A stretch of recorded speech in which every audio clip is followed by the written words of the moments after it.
लाग्यो मलाई त।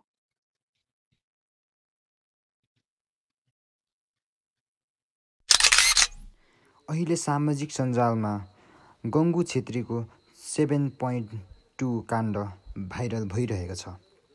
के साँच्चीकै गङ्गु छेत्रीको यो भिडियो रियल हो त? है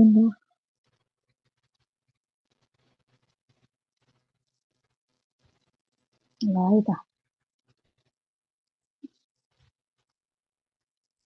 यति बेला यस विषयलाई लिएर टिकटक, फेसबुक, युट्युब जस्ता विभिन्न सोसल मिडियातिर निकै नै भाइरल भइरहेको छ।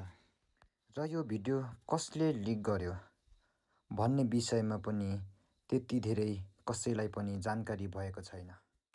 र गङ्गु छेत्रीले यस्तो लेख्नु भएको छ, जेनी छेत्री टिकटक आइडीबाट यस्तो स्टेटस लेख्नु भएको छ, तिमीहरूले किन भिडियो भाइरल गरिरहेछौ? कृपया भिडियो सेयर नगर अनि ग्यालेरीमा भएको भिडियो नि डिलिट गर। मेन्टल हेल्थ बिग्रिन आँटिसक्यो मेरो। अब कतिलाई पोस्ट डिलिट गर भन्नु हौ?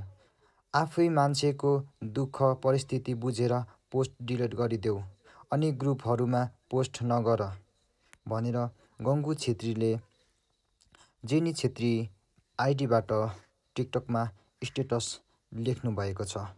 र गङ्गु छेत्रीले आफ्नै टिकटक आइडीबाट यस्तो स्टेटस पनि लेख्नु भएको छ।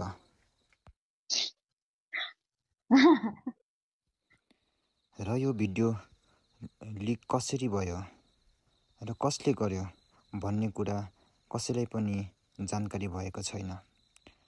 र गङ्गु छेत्रीले पनि यो भिडियो लिक हुन्छ भनेर सोच्नु भएको थिएन होला सायद। र यस्तो नराम्रो भिडियोहरूलाई सेयर गर्ने बानी हटाउँ सबैले र उहाँलाई कसैले पनि नराम्रो नसोचौँ। उहाँले सोच्नु भएको थिएन होला सायद यस्तो भिडियो लिक हुन्छ भनेर। यस च्यानल मार्फत गाउँले जीवनशैलीको वास्तविक अनुभव, परिश्रम र संस्कृति झल्काउने भिडियोहरू हेर्न सक्नुहुन्छ।